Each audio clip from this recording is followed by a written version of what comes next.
I arrived a little bit before 3 o'clock, just in time for the Aztec Dancers Bless event, which was very cool. Roughly 2,000 to 3,000. Some speeches by local union leaders, community organizers, faith leaders, as well as some elected officials. Again, the event started in Robert R. Church Park, up to Beale, walk down Beale, make a left onto 2nd, make a left onto MLK Avenue, and then walk back down to Robert Church Park. The people that are in the orange vest, these are protest marshals, trained volunteers. The marshals are keeping everybody secure. We've got a lot of older folks in this crowd, kids. This is not a hostile crowd. Joyful and excited. It's a beautiful day, and you can see that the road is open. Isn't any traffic on that road. There aren't any police. It wasn't until we got to the corner of South 2nd Street and MLK Avenue. There were a few that were already in the intersection, but as the last of the marchers made the turn, a phalanx of police officers showed up behind us. Sirens blaring, very intimidating. You can see the marshals there with their hands up. They're not sure why the police are reacting in this way. What I gathered from their interaction is this officer wants the marshals to try to move everybody onto the sidewalk. Now, they're covering about 3/4 of this 4-lane road.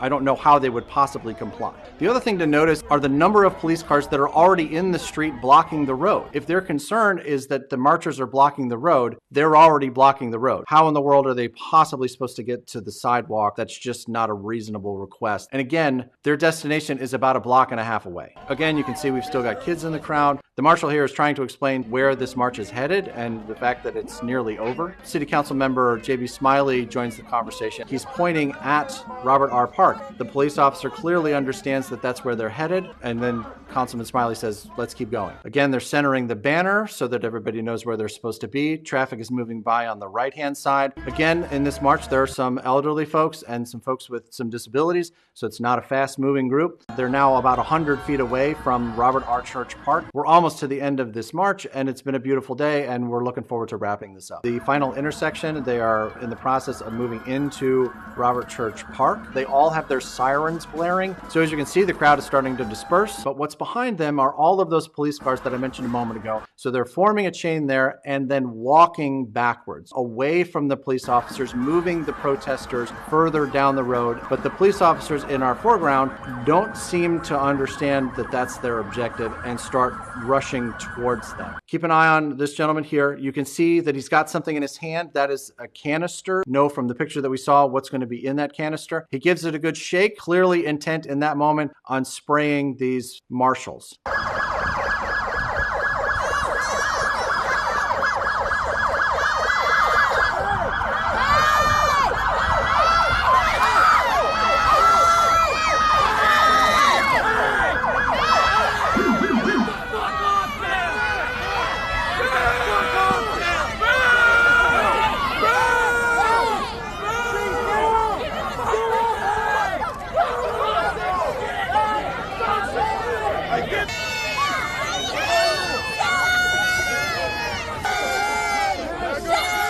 The first person to make contact, it's this officer here. He jumps into the middle of that line and starts to create a scrum. What's the story with this guy? He's got some kind of weapon in his hand. This is the guy in the photograph that gets the face full of pepper spray. Let's keep an eye on him. He ducks under the officer with the pepper spray, gets a little shoved, loses his hat, but then the officer sprays him, but didn't get him well enough, I guess, because he chases him down, spins him around, and this is where that photo was taken. Keep an eye on the woman in the middle ground there. She's about to get a lung full of this chemical irritant. She clearly wasn't expecting it. This officer seems to tackle her for no apparent reason. She's not engaged with any of the other officers. She's clearly just walking across. The officer has tackled her and is trying to move her to her stomach, I suppose, to handcuff her, but her leg gets pinned underneath her and she's clearly in a lot of pain. So while this marshal is getting handcuffed, there's a gentleman that comes up in the background here with the beard and the black t-shirt. Clearly they're just trying to calm everybody down. The officer with the pepper spray decides that's not okay with him, and he gives him a face full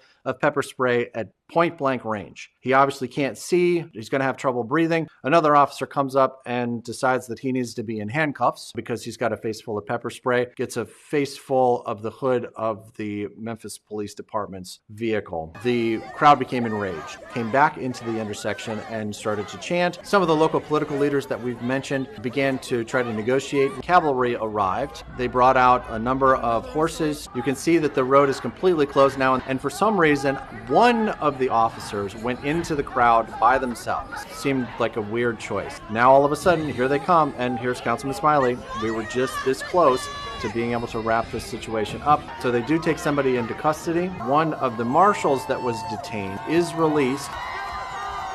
Crowd has basically dispersed, but the police still have the road closed. Strange to me that that was their primary concern. Don't seem in that big of a hurry to reopen the road. My estimation of what happened was that the police understood where the protesters were going to be. They didn't stop the march from beginning. They didn't stop them when they turned onto 2nd. They waited for them to turn left onto MLK where there was no place for them to go, and then boxed them in. Created a situation, provoked it, and then they escalated it. They attacked a number of the marshals whose job it was to keep everybody safe in that situation, including the law enforcement officers who attacked them. It was a very disappointing moment. As someone who's lived in Memphis for a long time now, I lost a lot of faith in the Memphis Police Department on that day. I hope that there's some accountability for the officers that were involved and the people who made the decisions that led to this unfortunate event. It turned what was a beautiful day, a day of celebration, a day of peaceful protest, into a day of tears. Whether you agree with any of them on any of the issues, they do have the right to assemble. They do have the right to protest. That's one of the things that they were there to protect. They deserve the right to be able to do that without fear of intimidation and without being assaulted by their local police department.